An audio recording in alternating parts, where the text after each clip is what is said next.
Hello everyone, welcome back to my YouTube channel. तो आज के इस वीडियो में एक्सप्लेन करने वाली हूँ आप लोगों की 12th की बुक अंतरा का एक चैप्टर, जिसमें 2 पोएम्स दी गई है। यह दीप अकेला, मैंने देखा एक गुण। तो सब चलिए स्टार्ट करते हैं। तो सच्चिदानंद हीरानंद वात्स्यायन अज्ञे जी का यहाँ पे जीवन परिचय दिया गया है। सबसे पहले हम इनका जीवन परिचय देख लेंगे, उसके बाद में पोएम्स का लाइन बाय लाइन हम एक्सप्लेनेशन देखेंगे।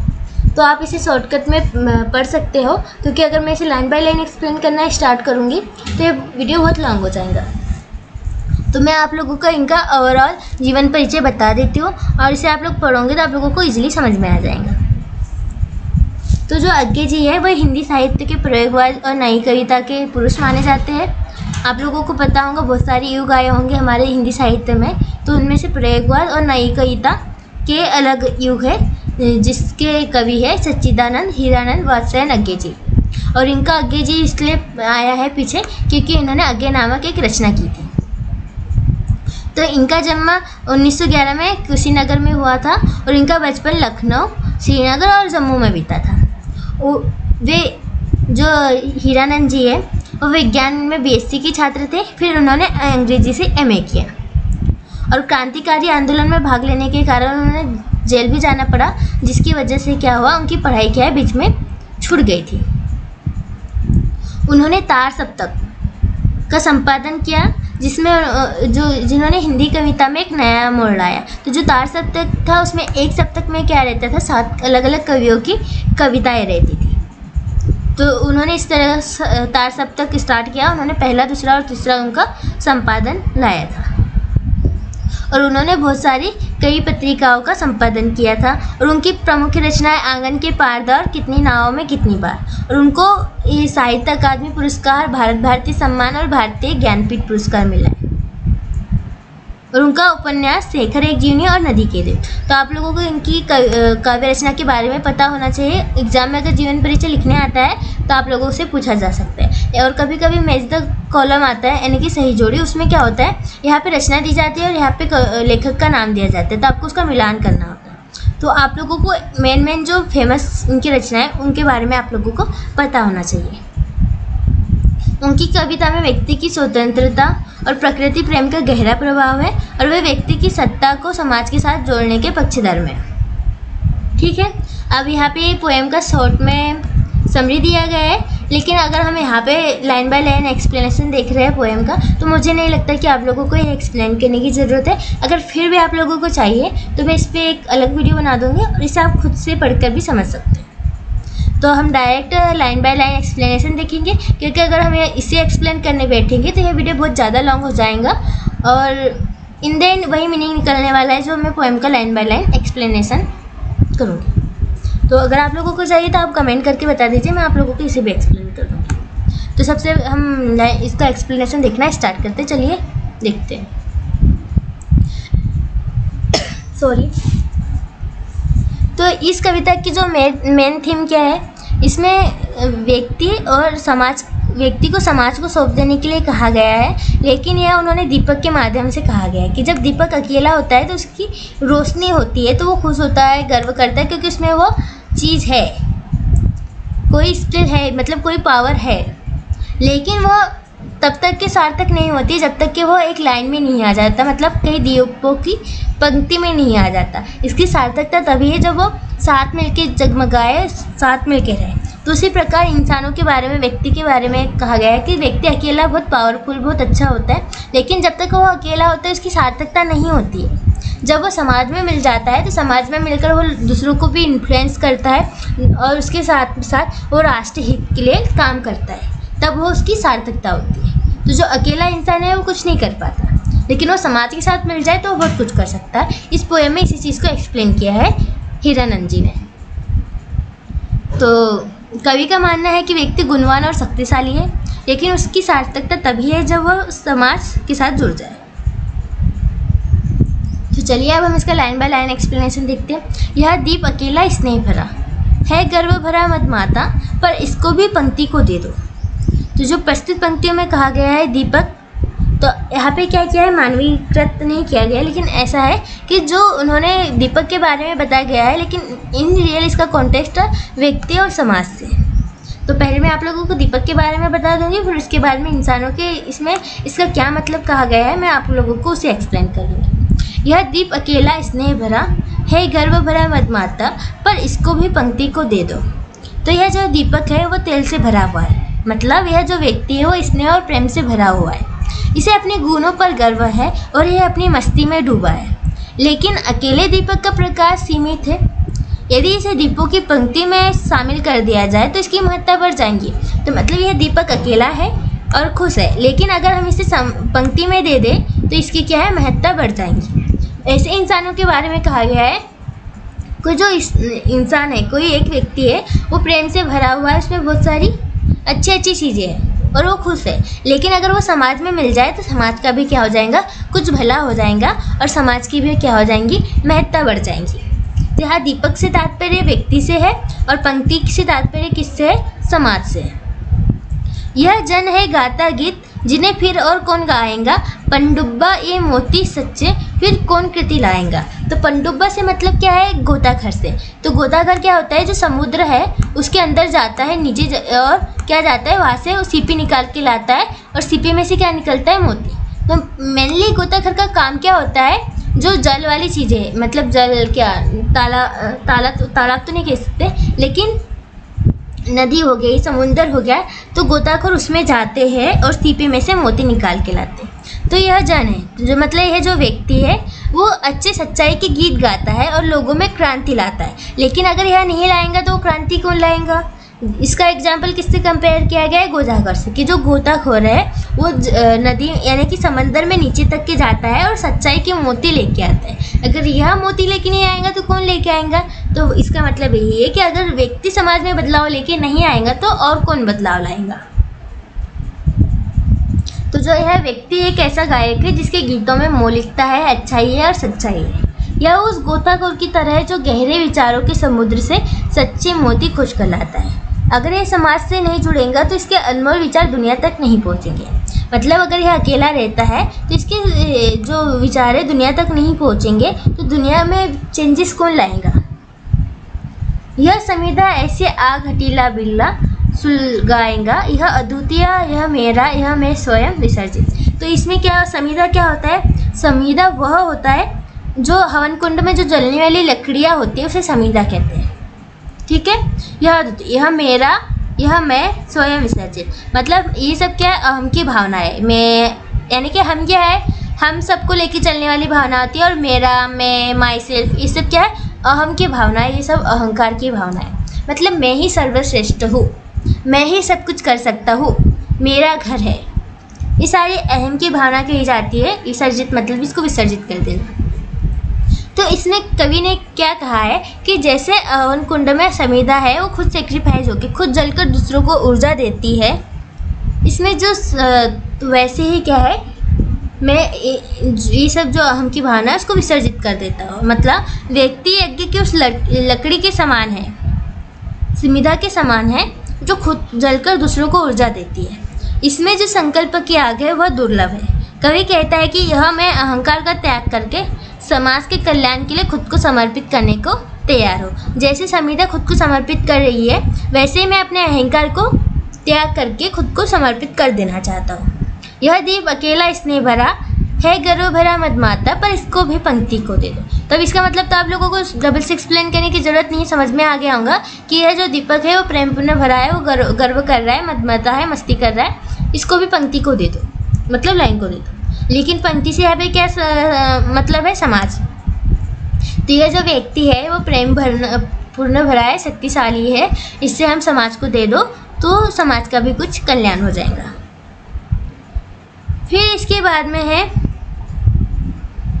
यह मधु है स्वयं काल की मोहना का युग संचय। एक मिनट, यह मधु है स्वयं काल की मोहना का युग संचय। तो जो कवि कहते हैं कि जो व्यक्ति है, मधु मतलब क्या है, शहद की तरह है। इस युग संचय मतलब बहुत सारा, संचय मतलब जमा करना। काल का मतलब क्या होता है, समय। तो कवि कहते हैं कि यह व्यक्ति उस शहद की तरह है, जो दीप है वो, और व्यक्ति जो है वो शहद की तरह है, जिसे समय रूपी पिटारे में, मौन पिटारे में युगों की मेहनत से इकट्ठा किया गया है। जैसे जो है मधुमक्खियाँ, उनको शहद को जमा करने में कितना ज़्यादा टाइम लगता है, वैसे ही जो यह व्यक्ति है इसको शहद की तरह जमा करने में बहुत टाइम लगा है। यानी व्यक्ति के पास जो ज्ञान है और अनुभव है वह रातों रात नहीं आया है, वो लंबे समय के धैर्य का फल है। बहुत टाइम के बाद मेहनत करके उन्हें यह फल मिला है। यह गोरख जीवन कामधेनु का अमृत पुष्प है। कामधेनु क्या है? कामधेनु एक गाय है जो इच्छा पूर्ति गाय है, जिससे जो भी मांगो हमें वो मिल जाएगा। आप लोगों ने इसको बारे में सुना होगा कि जब अमृत मंथन हुआ था उसमें से 9 रत्न निकले थे, उसमें से कामधेनु भी एक रत्न थी। तो यह व्यक्ति जीवन रूपी कामधेनु मतलब सब इच्छाएं पूरी करने वाली गाय की तरह कि उस दूध के समान है जो अमृत की तरह पवित्र और पुष्ट है। यह उसके संस्कारों की शुद्धता को दर्शाता है। मतलब यह गोरख जीवन कामधेनु का अमृत पुष्प है। मतलब यह कामधेनु के उस दूध के समान है जो अमृत की तरह पवित्र है। ठीक है। यह अंकुर फोड़ धरा को रवि को तकता निर्भय। मतलब जैसे एक नन्हा अंकुर धरती की कठोर परत, यह अंकुर फोड़ धरा को रवि को तकता। रवि मतलब क्या होता है? सूरज। निर्भय मतलब बिना डर के। तो जैसे एक नन्हा अंकुर धरती की कठोर परत को फोड़कर बाहर निकलता है और बिना डरे सूर्य की तरफ देखता है, वैसे यह व्यक्ति साहसी है। वह चुनौतियों से नहीं घबराता है, वह अपनी मौलिकता के साथ में खड़ा रहता है, वह अपनी ताकत के साथ बुराई का सामना करता है, मुसीबतों का सामना करता है। यह प्रकृति स्वयंभू ब्रह्मा अयुतः, इसको भी शक्ति दे दो। मतलब यह व्यक्ति प्रकृति है। स्वयंभू मतलब जो स्वयं पैदा हुआ है। ब्रह्मा मतलब आप तो जानते हैं ब्रह्मा जी इस पृथ्वी के सृजनकर्ता माने जाते हैं, तो यह ब्रह्मा के समान है। यही तो मतलब सबसे अकेला है, इसको भी शक्ति को दे दो। मतलब कवि कहता है कि इतना गुणवान होने के बावजूद है तो इसे शक्ति को सौंप देना चाहिए। शक्ति मतलब समाज या इस सृष्टि को, ताकि इसकी शक्तियों से क्या हो, सबको लाभ मिले। तो यहाँ पे उस व्यक्ति के बारे में बताया गया है कि यह प्रकृति के समान, यह जो व्यक्ति है वो प्रकृति के समान है। स्वयंभू मतलब स्वयं जन्मा हुआ है। ब्रह्मा मतलब इस सृजनकर्ता की ताकत है। अयुत मतलब अकेला है। तो इसे भी शक्ति को मतलब इस प्रकृति को हमें सौंप देना चाहिए। फिर इसके बाद में सेम यही लाइन है कि यह दीप अकेला इसने भरा है, गर्व भरा मदमाता, पर इसको भी पंक्ति को दे दो। तो यह मतलब यह दीप अकेला है, अपने गुणों के गर्व में झूम रहा है, लेकिन यह एक अकेला रहेगा तो ये सीमित रहेगा। तो इसलिए हमें समाज को दे देना चाहिए ताकि यह लोक कल्याण कर सके। यह वह विश्वास नहीं जो अपनी लघुता में भी कापा। मतलब इस व्यक्ति के अंदर एक ऐसा अटूट विश्वास है जो खुद को छोटा समझने पर भी डगमगाता नहीं है। वह अपनी सीमाओं को जानता है, फिर भी उसका आत्मबल कम नहीं होता है। मतलब विश्वास है जो अपनी लघुता मतलब अपने आप को कम समझने में या फिर छोटा समझने में भी नहीं कापा। तो मतलब वो अपनी लघुता के अंदर भी, अपने छोटेपन के इसमें भी नहीं कापा। वो इतना शक्तिशाली है। वह पीड़ा जिसकी गहराई को स्वयं उसी ने नापा।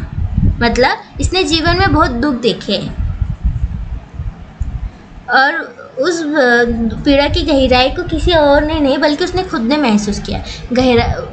वह पीड़ा जिसकी गहराई को स्वयं उसी ने नापा। मतलब उसको जो पीड़ा हुई है उसकी गहराई को उसने खुद ने सहा है, उसने खुद ने महसूस किया है। तो यह उसकी संवेदनशीलता और धैर्यता को दिखाता है कि वो कितना संवेदनशील है और कितना धैर्यवान है। कुत्सा अपमान अज्ञा के धुंधलाते कड़वे तम में यह सदा द्रवित चिर जागरूक अनुरक्त नेत्र। तो जो कुत्सा मतलब क्या होता है? निंदा मतलब बुराई। अपमान मतलब क्या होता है? बेइज्जती होता है। अज्ञा मतलब होता है उपेक्षा। कड़वे तम मतलब क्या होता है? अंधकार। तो मतलब जो समाज से मिलने वाली निंदा, अपमान और उपेक्षा, इन सब के अंधकार के बीच में यह क्या हुआ, फिर भी दीपक के समान जलते रहा है। और कभी वो बुझा नहीं है। वह हमेशा दूसरों के प्रति सदा द्रवित मतलब दयालु, चिर जागरूक मतलब हमेशा सचेत, और अनुरक्त नेत्र मतलब प्रेम भरी आंखों वाला बना रहा है। तो मतलब समाज के इतने सारी चीज़ों, बेइज्जती, निंदा, उपेक्षा और कड़वे अंधकार में भी यह दीपक के समान जलते रहा है, बुझा नहीं है। वो हमेशा दूसरों के प्रति दयालु, हमेशा सचेत और प्रेम भरी आंखों वाला करुणामय बना रहा है। तो इसके बाद में उल्लंब बाहु यह चिर अखंड अपनापा। तो इसकी बाहें हमेशा ऊपर उठी, उल्लंब बाहु मतलब ऊपर उठी रहती है, सबको गले लगाने के लिए, सबको अपनाने के लिए, सबको करुणा देने के लिए। इसमें कभी न खत्म होने वाला अपनापन भरा हुआ है। अखंड अपनापन, चिर अखंड अपनापन मतलब कभी न खत्म होने वाला अपनापन। फिर जिज्ञासु प्रबुद्ध सदा श्रद्धा में इसको भक्ति को दे दो। तो मतलब यह व्यक्ति कुछ नया सीखने की इच्छा रखता है। जिज्ञासु मतलब कुछ नया सीखने की इच्छा रखने वाला, प्रबुद्ध मतलब बुद्धिमान है, और सदा और हमेशा श्रद्धा में मतलब हमेशा आस्था रखने वाला। तो इसे भक्ति को दे दो मतलब समर्पण पर लगा दो ताकि इसका व्यक्तित्व सार्थक हो जाए। मतलब यह व्यक्ति हमेशा सीखने की इच्छा रखने वाला है, बुद्धिमान है, श्रद्धा में मतलब आस्था रखने वाला है। तो इसे भक्ति को दे दो मतलब इसे समर्पण के मार्ग पर लगा दो ताकि इसका जीवन सफल हो जाए, यानी इसका व्यक्तित्व सार्थक हो जाए। तो यह दीप अकेला स्नेह भरा है, गर्व भरा मद माता है, पर इसको भी पंक्ति को दे दो। मतलब वापिस से इसमें यही कहा गया है कि यह दीप प्रेम से स्नेह से भरा हुआ है, गुणों से गुणवान है, तो इसे क्या करो समाज को दे दो, तो इसका व्यक्तित्व क्या होगा सार्थक हो जाएगा। तो यह पोएम का एक्सप्लेनेशन यहाँ पे कंप्लीट होता है। तो इसका मुख्य संदेश कोर मैसेज यही है कि कवि के अनुसार व्यक्ति चाहे कितना भी प्रतिभाशाली और गुणवान साहसी क्यों ना हो, जब तक वो समाज से अलग रहता है तो उसकी शक्ति का पूर्ण उपयोग नहीं हो सकता है। तो जो व्यक्ति है अगर वो समाज के साथ मिलके आगे बढ़ता है, मिलके आगे चलता है, तभी उसका सार्थकता है। अगर सोच लो, मान लो एग्जाम्पल के लिए कोई एक व्यक्ति है और वो बहुत गुणवान और अच्छा विद्वान इंसान है, लेकिन वह अकेला रह रहा है, ना किसी से बात कर रहा है ना कुछ कर रहा है, अपनी ही दुनिया में मस्त है, तो क्या वो बाकी लोगों के लिए कुछ सार्थकता साबित कर पाएगा?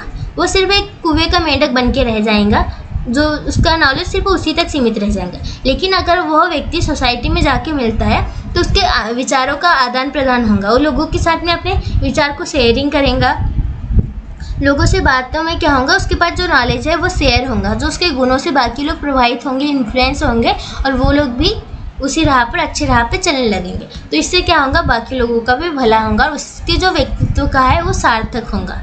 तभी जो है उसके इतने नॉलेजेबल होने का कोई फ़ायदा होगा, सोसाइटी को भी और उसको खुद को भी। ऐसा कहते हैं ना कि जितना हम ज्ञान बांटते हैं उतना बढ़ता है, अगर ये जितना बांटेंगे उतना इसका नॉलेज और बढ़ेगा ही बढ़ेगा। तो यही इसका कोर मैसेज है कि व्यक्ति अकेला रहेगा तो अकेले रहने में इसका कोई सार्थकता नहीं, जब तक वो सबके साथ मिलके रहता है तभी उसकी सार्थकता सिद्ध होती है। तो ये पोएम यहाँ पे कंप्लीट होती है। अब इसके बाद में हम इसकी सेकंड पार्ट देखते हैं, मैंने देखा एक बूंद। यह एक नई पोएम है। तो अज्ञे जी की है लघु कविता मैंने देखा एक बूंद, जो दार्शनिक गहराई से भरी हुई है, और इसमें कवि ने बूंद और सागर के माध्यम से मनुष्य के जीवन और उसकी सार्थकता को समझाया है। मैंने देखा एक बूंद सहसा उछली सागर के झाग से। तो जो कवि कहते हैं कि उन्होंने अपनी आंखों से देखा कि समुद्र की लहरें टकराने से बने सफ़ेद झाग के बीच से एक छोटी सी बूंद अचानक ऊपर की ओर उछली। तो समझ लो ये सागर का तट है और यहाँ पे एक लहर आई और उससे टकराई। अब टकराने से क्या हुआ, यहाँ पे एक बूंद ऐसे उछली, तो कवि ने इस बूंद को देखा। तो इससे वो जीवन को कैसे ये कर रहे हैं, तो कवि ऐसे कह रहे हैं कि जैसे सागर विराट ब्रह्मांड का प्रतीक है, तो वह बूंद क्या है, मनुष्य है।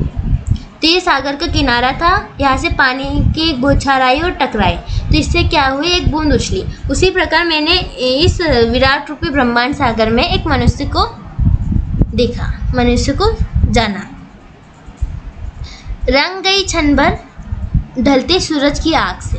तो जो वह बूंद ऊपर उछली हुई है वो छोटे से पल के लिए, एकदम छोटे से पल के लिए ऊपर उठी है, और थोड़े टाइम बाद में क्या होंगी, वापस नीचे गिर जाएंगी। तो जो सन था, यहाँ पे सूरज था, यहाँ पे लिखने में थोड़ा टाइम जाएगा तो आप लोग समझ जाना कि ये सन है। एक गोला बना देती हूँ, तो ये समझ लो, ये जो सूरज छोटे से पल के लिए जब तक वो ऊपर उछली, तो उसने अस्त होते सूर्य की लाल किरणें उसके ऊपर पड़ी। तो ये जो अस्त हुए सूरज की जो लाल किरणें हैं वह इस बूंद पे पड़ी, और वह बूंद क्या है, सोने की तरह चमक उठी। मतलब एक आग की तरह वो चमक उठी। हम इसको अलग अलग उपमाओं से बोल सकते हैं कि एकदम सूरज की तरह आग की तरह चमक उठी है, सोने के समान चमक उठी और सूरज की आभा से रंग गई। यानी एक बहुत छोटे समय के लिए ही सही उस बूंद ने एक दिव्य चमक हासिल की। मतलब यहाँ से वो किनारे से टकराई बूंद और ये ऊपर उछली और उस सूरज की किरणें उस पर पड़ी तो वो चमक गई। उसने छोटे से टाइम के लिए ही सही एक चमक उसको मिली। फिर मुझको दिख गया सुने विराट के सम्मुख, हर आलोक छुआ अपनापन, ये उन्मोचन नश्वरता के दाग से। मतलब इस दृश्य को देखकर कवि को जीवन का एक रहस्य समझ में आ गया। वे कहते हैं कि इस विशाल विराट मुझे क्या दिख गया, सुने विराट मतलब एक अंतिम सागर के समान। नश्वर यहाँ पे क्या दिया है, नश्वर मतलब कभी नहीं मिटने वाला, आलोक मतलब प्रकाश और कोई मतलब इसमें उन्मोचन मतलब नश्वरता से मुक्त कर देना। तो अब मैं आप लोगों की इन लाइन का एक साथ मतलब समझाने का प्रयास करूँगी कि इस दृश्य को देखकर कवि को जीवन का रहस्य समझ में आ गया कि वह कहते हैं कि इस विशाल खाली और अंतहीन संसार में, सुने विराट में मतलब अंतहीन संसार के सामने हम सब क्या है, नश्वर है, मिटने वाले हैं, हम कभी ना कभी मरने वाले हैं, हम लोग कभी ना कभी ख़त्म होने वाले हैं। लेकिन जब किसी मनुष्य को ज्ञान सत्य का प्रकाश छू लेता है तो वह क्षण चाहे कितना भी छोटा क्यों ना हो, वह व्यक्ति को मृत्यु के भय और जीवन की नश्वरता से मुक्त कर देता है। तो मतलब एक प्रकार के लिए जैसे ये बूंद यहाँ पे आई है, पता है कि ये बूंद थोड़े टाइम के लिए है, उसके बाद में इसका अंत हो जाएंगे, इसके साथ में वो मिल जाएंगे, लेकिन थोड़े टाइम के लिए ही सही उसको, यानी कि उसने उस सत्य उस प्रकाश को प्राप्त किया तो इसका जीवन क्या है, सफल हो गया। वैसे मनुष्य के बारे में कवि कहते हैं कि इस विशाल दुनिया में, विशाल ब्रह्मांड में एक मनुष्य है, वो पता है कि वो नश्वर है, कभी ना कभी मर ही जाएगा, लेकिन थोड़े टाइम के लिए भी अगर वो उसको पा लेता है, सत्य से अवगत हो जाता है या इंटेलिजेंट या कुछ काम कर लेता है ऐसा कि जो लोगों को जागृत कर ले या वो खुद जागृत होकर एक अच्छाई की ओर वर्क करता है, तो उसका जीवन क्या हो जाता है, सफल हो जाता है। तो इस पूरी पोएम का मतलब यही है कि जीवन बहुत छोटा है, लेकिन अगर हम उस छोटे से जीवन में भी किसी सत्य या सुंदरता का अनुभव कर लेते हैं तो हमारा जीवन क्या हो जाता है, सार्थक हो जाता है। बूंद तो वापस सागर में मिलकर ख़त्म हो जाएंगी, लेकिन वह जो एक पल के लिए सूरज की रोशनी में चमकी वह उसकी उपलब्धि है। उसी प्रकार हम भी एक न एक दिन मर जाएंगे, लेकिन हम इस मरने के ड्यूरेशन में हम जो काम करते हैं, जो नाम कमाते हैं, जो अच्छे कर्म करते हैं, वो सब हमारी क्या है, पहचान बनेंगे, वही हमारी जीवन की सार्थकता होंगी। तीसरी चीज़ को बहुत सिंपल सा अर्थ है कि आप इस जन्म से लेकर मरने के ड्यूरेशन में जो आप अच्छे काम करते हैं वही सब आपकी सार्थकता को साबित करते हैं। उसी तरह मनुष्य का शरीर भले नष्ट हो जाए, लेकिन उसके द्वारा प्राप्त प्रकाश, ज्ञान, अनुभव उसे अमर कर देता है।